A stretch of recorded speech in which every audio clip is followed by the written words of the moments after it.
Our channel let's achieve excellence. आज हम पढ़ने वाले हैं ओसीएम का चैप्टर नंबर 1, जिसका नाम है nature and significance of management. ये चैप्टर आपको अच्छे से समझना बहुत ज़्यादा जरूरी है, क्योंकि ये आपका पहला चैप्टर है और इसी से आपका बेस बनेगा, तो ही जाके आपको आगे के चैप्टर समझ आएंगी। ओके, इतना तो हम समझ ही गए। चैप्टर का नाम है nature and significance of management. ठीक है, हम मैनेजमेंट के नेचर के बारे में पढ़ेंगे और उसके इम्पोर्टेंस के बारे में पढ़ेंगे, उसके सिग्निफिकेंस के बारे में पढ़ेंगे। ठीक है ma'am, but what is management? ये मैनेजमेंट है क्या? सिंपल से बात करें तो मैनेजमेंट का मतलब होता है एक कला। मैनेजमेंट एक ऐसी कला है जिसके हेल्प से आप दूसरों से काम करवा सकते हो। It is an art of getting things done through others. अब आ जाइए आप इंट्रोडक्शन के अंदर। तो मैनेजमेंट बहुत ही पुराने टाइम से चला आ रहा है। क्या बोल रही हो मैम, पुराने टाइम से चला आ रहा है? यस सर, बिल्कुल, मैनेजमेंट बहुत ही पुराने टाइम से चला आ रहा है। इवन जो प्रिमिटिव एरा था, यानी कि जो स्टोनेज का समय था, तभी से मैनेजमेंट चला आ रहा है। ह्यूमन बींग्स उस समय क्या करते थे? हंटिंग करते थे, फिशिंग करते थे, ताकि उन्हें उनका खाना मिल सके।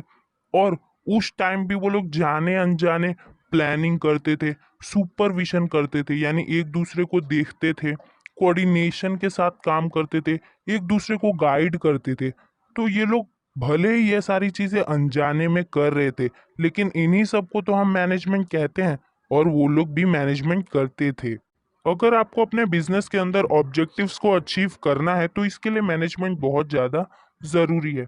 मैन क्या करता है? उसको मैक्सिमम सेटिस्फेक्शन चाहिए, उसको बहुत सारा सेटिस्फेक्शन चाहिए, लेकिन वो बहुत कम रिसोर्सेस का यूज़ करना चाहता है।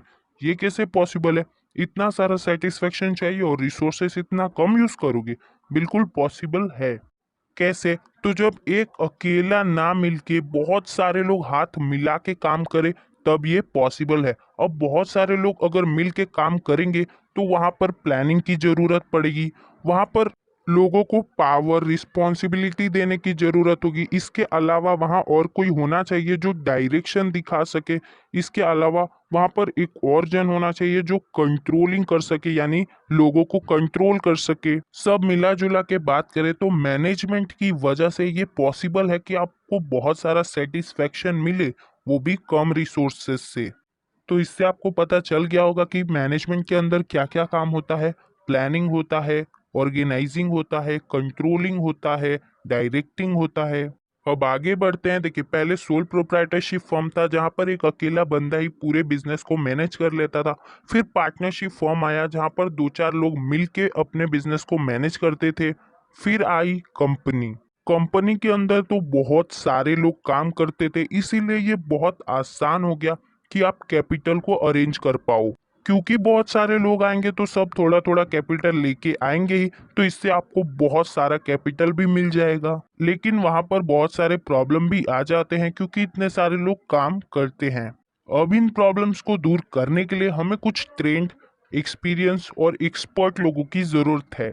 और यही लोग क्या करते हैं? डिसीजन लेते हैं और अपने डिसीजन को इम्प्लीमेंट करवाते हैं, यानी कि ये लोग मैनेजमेंट करते हैं। अब आते हैं नेक्स्ट टॉपिक पे और समझते हैं मैनेजमेंट का मीनिंग। सबसे पहले एक एक्सपर्ट ने कहा है, it is the art of getting things done through others. यानी मैनेजमेंट का मतलब होता है कि ये कला है जिसके हेल्प से आप दूसरों से काम करवा सकते हो। अब दूसरे बाबा है, उनका नाम है लिविंगस्टन। लिविंगस्टन कहते हैं कि management is a function of achieving pre determined objectives of A business unit with the use of minimum time and cost, as well as by making efficient use of available resources. Livingstone कहते हैं कि management का मतलब ये है कि आप minimum time और मिनिमम कॉस्ट के साथ अपने बिजनेस का ऑब्जेक्टिव अचीव करो, और वो भी अपने रिसोर्सेस को ठीक तरह से इस्तेमाल करके। थर्ड है जॉर्ज आर टेरी। वो कहते हैं management is such a process which plans and controls man, machine, material, method, money and market. It provides leadership, coordination and direction to human efforts which help to achieve the business objectives. यानी कि management एक ऐसा process है जहां पर man, machine, material, method, money और market को पहले प्लान किया जाता है, फिर कंट्रोल किया जाता है। इसके अलावा यहाँ पर लीडरशिप प्रोवाइड किया जाता है, किसको? एम्प्लॉयज़ को। सभी एम्प्लॉयज़ के बीच में कोऑर्डिनेशन बना के रखा जाता है।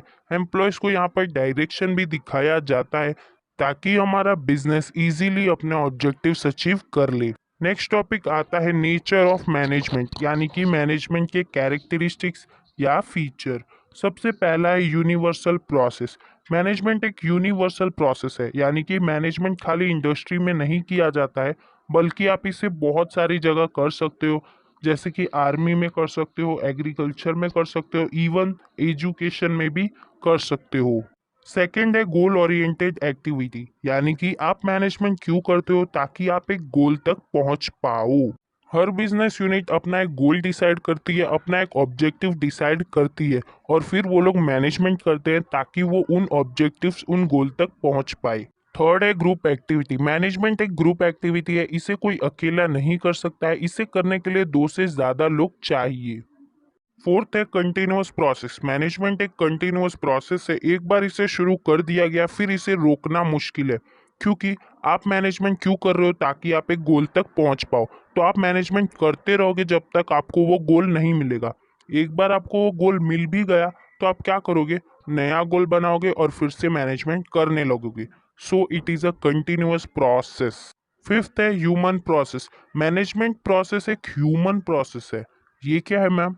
देखिए, मैनेजमेंट का जो प्रोसेस है ये कौन करता है? एक ह्यूमन करता है। और किसके लिए करता है? एक ह्यूमन के लिए ही करता है। प्रोडक्शन करने के लिए तो बहुत सारी चीजें होती हैं, लेकिन अगर ह्यूमन ना हो तो वो सारी चीजें बिल्कुल यूजलेस है। यानी कि ह्यूमन एलिमेंट इतना ज्यादा इम्पोर्टेंट है, इसीलिए मैनेजमेंट को हम ह्यूमन प्रोसेस कहते हैं। सिक्स्थ है डिसीजन प्रोसेस। मैनेजमेंट के अंदर डिसीजन लेना बहुत ज़्यादा जरूरी है। आपको कॉन्स्टेंटली डिसीजन लेते रहना है और वो डिसीजन अच्छे भी होने चाहिए। एक बार आपने डिसीजन ले लिया फिर आपको मैनेजमेंट करने लगना है अपने गोल्स को पाने के लिए। सेवेंथ आता है साइंस, आर्ट एंड प्रोफेशन। ये क्या बोल रहे हो आप? मैनेजमेंट साइंस भी है, आर्ट भी है, प्रोफेशन भी है? हाँ बिल्कुल, मैनेजमेंट साइंस भी है, आर्ट भी है, प्रोफेशन भी है। वो कैसे? देखिए, जैसे साइंस के खुद के रूल्स होते हैं, प्रिंसिपल्स होते हैं, वैसे मैनेजमेंट के भी कुछ रूल्स होते हैं, कुछ प्रिंसिपल्स होते हैं, इसलिए इसे साइंस कहा जाता है। Okay ma'am. आर्ट क्यों कहा जाता है? इसे आर्ट इसलिए कहा जाता है क्योंकि मैनेजमेंट करने के लिए आपको प्रोफिशिएंसी की जरूरत है। यानी आपके पास कला होनी चाहिए उसे करने के लिए। आपका अच्छा इंटेलिजेंसी लेवल होना चाहिए, आप चालाक होने चाहिए। तो आखिर ये कला भी है। देन मैनेजमेंट प्रोफेशन कैसे है? तो आजकल के जो सीए है या जो डॉक्टर्स है, ये लोग क्या करते हैं? इन लोगों ने प्रोफेशनलिज्म अडॉप्ट कर लिया। मतलब कि ये लोग पहले से सीए है, पहले से डॉक्टर है, और फिर वो लोग मैनेजर बन जाते हैं किसी कंपनी के। इसीलिए मैनेजमेंट एक प्रोफेशन भी है। अब देखते हैं आखिर मैनेजमेंट इतना इम्पोर्टेंट क्यों है। तो सबसे पहला इम्पोर्टेंस है नेसेसरी इन एवरी फील्ड। यानी कि मैनेजमेंट खाली बिजनेस एक्टिविटी में ही नहीं करना होता है, आप इसे और भी सारी चीजों में कर सकते हो। जैसे कि religion, defence, society, politics, education, sports etcetera. Second है optimum utilisation of resources. Management की वजह से आपके रिसोर्सेस का बहुत अच्छे से यूज होता है, बिल्कुल वेस्टेज नहीं होता है। थर्ड है अकॉम्प्लिशमेंट ऑफ ऑब्जेक्टिव्स। अगर आपको अपने बिजनेस के ऑब्जेक्टिव्स को पाना है तो बहुत ज़्यादा जरूरी है कि आप मैनेजमेंट करो, क्योंकि इसकी वजह से आपके रिसोर्सेस का बहुत अच्छे से यूज होता है। अगर आपके रिसोर्सेस का बहुत अच्छे से यूज हुआ तो आपको गोल्स मिल जाएंगे। फोर्थ है useful for the success of business. अगर आपका बिजनेस यूनिट सक्सेस होता है तो उसके पीछे किसका हाथ होता है? मैनेजमेंट का हाथ होता है। अगर कोई छोटी सी इंडस्ट्री ने अपने आप को बहुत बड़ी कंपनी में बदल लिया है तो सारा क्रेडिट मैनेजमेंट को ही जाता है। और अगर कोई बहुत बड़ी कंपनी एकदम डूब से गई है, बैंकरप्ट हो गई है, तो उसके पीछे भी सारा क्रेडिट मैनेजमेंट को ही जाता है। तो अगर कोई बिजनेस सक्सेस होता है तो उसके पीछे किसका हाथ होता है? मैनेजमेंट का। फिफ्थ है इंक्रीज इन जॉब अपॉर्चुनिटीज। ये क्या बोल रहे हो मैम? मैनेजमेंट की वजह से जॉब अपॉर्चुनिटीज कैसे बढ़ेंगी? बिल्कुल बढ़ेंगी सर। अगर मैनेजमेंट अच्छा हुआ तो जल्दी से एक छोटी सी फर्म अपने आप को एक कंपनी बना लेगी। अब जब वो कंपनी बन जाएगी तो बहुत सारे एम्प्लॉयज की जरूरत होगी, बहुत सारे वर्कर्स की जरूरत होगी। तो देखा आपने जॉब अपॉर्चुनिटीज कैसे इंक्रीज हो गई। सिक्स्थ आता है इंक्रीज इन प्रॉफिट। हमें पता ही है कि बिजनेस काम क्यों करती है? प्रॉफिट के लिए काम करती है। लेकिन अगर हमारे बिजनेस के मैनेजर्स बहुत अच्छे हुए, उनका इंसाइट लेवल बहुत अच्छा है, वो बहुत प्रोफिशिएंट है, फिर वो क्या करेंगे, हमारे रिसोर्सेज का बहुत अच्छे से यूज करेंगे और प्रॉफिट मैक्सिमम करेंगे।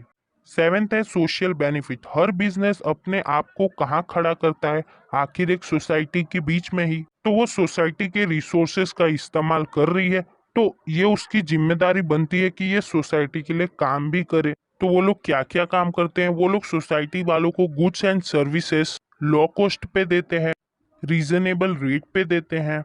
तो बिजनेस की वजह से सोसाइटी को भी बहुत ज्यादा बेनिफिट होता है। एट्थ है नेशनल मोटिव। मैनेजमेंट की वजह से हम उन रिसोर्सेस का भी यूज कर पाते हैं जो हम पहले नहीं कर पाते थे। तो हमारे देश को भी इससे बहुत फायदा हो रहा है। अब देखते हैं next topic, management as a science and art and profession. बहुत इंपॉर्टेंट टॉपिक है, आपके एग्जाम में 3 मार्क या 2 मार्क के लिए आ सकता है। तो सबसे पहले आता है मैनेजमेंट इज ए साइंस। अब ये मैनेजमेंट साइंस कैसे है, तो हम पहले साइंस के बारे में देखेंगे, फिर मैनेजमेंट के बारे में देखेंगे और फिर इन दोनों को कंपेयर करेंगे। ओके मैम, साइंस क्या है? तो सर, साइंस एक सिस्टमैटिक और स्पेशलाइज्ड नॉलेज देने वाला सब्जेक्ट है। यहाँ पर रूल्स होते हैं, प्रिंसिपल्स होते हैं, यहाँ पर कॉज एंड इफेक्ट रिलेशनशिप निकाला जाता है। In the same way management भी हमें सिस्टमैटिक एंड स्पेशलाइज्ड नॉलेज देता है। यहाँ भी रूल्स होते हैं, प्रिंसिपल्स होते हैं, कॉज एंड इफेक्ट रिलेशनशिप निकाला जाता है, यहाँ भी एनालाइज किया जाता है। तो साइंस और मैनेजमेंट दोनों में इतनी सिमिलैरिटीज होने की वजह से हम मैनेजमेंट को साइंस कहते हैं। ओके मैम, ठीक है, but why management is an art? Management को हम आर्ट क्यों कहते हैं? सबसे पहले समझिए आर्ट क्या होता है। So art means employment of skills and expertise. इसका मतलब क्या हुआ, मतलब मेरे पास कोई स्किल है और उसमें मैं एक्सपर्ट हूँ। ओके, एंड मैनेजमेंट के अंदर भी यही होता है, यहाँ पर भी आपके पास कोई स्किल होता है और आप उसमें एक्सपर्ट होते हो। इसके अलावा जब आप मैनेजमेंट कर रहे हो तो आपके पास एक पर्सनल स्किल होना चाहिए, आप क्लेवर होने चाहिए, आपके इंसाइट लेवल बहुत अच्छे होने चाहिए, थियोरिटिकल नॉलेज के साथ प्रैक्टिकल नॉलेज भी होना चाहिए। सो इतनी सारी सिमिलैरिटीज की वजह से इसे आर्ट भी कहा जाता है। अब अगला टॉपिक आता है मैनेजमेंट प्रोफेशन क्यों है। सबसे पहले देखते हैं प्रोफेशन क्या होता है। तो profession is an activity where specialised knowledge in specific field is acquired and it is used for the welfare of the entire society. यानी कि प्रोफेशन एक ऐसी एक्टिविटी है जहाँ पर आपको एक फील्ड के अंदर बहुत अच्छा नॉलेज है और फिर आप उसे सोसाइटी के वेलफेयर के लिए यूज करते हो। हाँ, लेकिन बदले में आप फीस चार्ज करते हो। ओके ठीक है, हम प्रोफेशन का मतलब तो समझ गए, पर ये क्यों कहा कि मैनेजमेंट एक प्रोफेशन है? तो देखिए, 5 सिमिलैरिटीज की वजह से ऐसा कहा गया है कि मैनेजमेंट प्रोफेशन है। पहला है requirement of specialised knowledge. Profession के अंदर भी आपको एक स्पेशलाइज्ड नॉलेज चाहिए, जैसे कि अगर आप लॉयर हो तो आपको एलएलबी चाहिए। वैसे ही अगर आपको मैनेजमेंट करना है, यानी कि आप मैनेजर हो, तो आपको बीबीए या एमबीए करना होता है। सेकेंड है increase in knowledge and research. जैसे कि बहुत सारे प्रोफेशंस का नॉलेज बढ़ाया जाता है रिसर्च से, वैसे ही मैनेजर्स का भी नॉलेज बढ़ाया जाता है रिसर्च से। थर्ड है प्रोफेशनल एसोसिएशन। सारे प्रोफेशनल्स के एसोसिएशंस होते हैं, वैसे ही मैनेजमेंट का भी एसोसिएशन है, उसका नाम है आईआईएम। फोर्थ है implementation of code of conduct. सारे प्रोफेशनल्स के एसोसिएशन होते हैं और वो लोग उन्हें कुछ कोड ऑफ कंडक्ट देते हैं, यानी कि कुछ रूल्स एंड रेगुलेशन बना के देते हैं कि आपको इसी हिसाब से काम करना है। वैसे ही मैनेजमेंट के भी एसोसिएशन उन्हें रूल्स एंड रेगुलेशंस बता देते हैं और उसी से हिसाब से वो लोग भी काम करते हैं। फिफ्थ है मोरल रिस्पॉन्सिबिलिटी। चाहे प्रोफेशनल्स हो चाहे मैनेजर्स हो, दोनों को जब काम करना है तो वो लोग को मोरल रिस्पॉन्सिबिलिटी के हिसाब से ही काम करना है, अपने फील्ड में लॉयल रह के ही काम करना है। तो इतने सारे सिमिलैरिटीज की वजह से हम मैनेजमेंट को प्रोफेशन भी कहते हैं। होप सो आपको सब कुछ समझ आ गया होगा। चलिए आज के लिए इतना ही। Thanks for watching this video till end. कर रहे हैं हम इस वीडियो को अब एंड। बहुत जल्दी आएगा पार्ट 2, तब तक के लिए बाय बाय, टाटा एंड आउजू।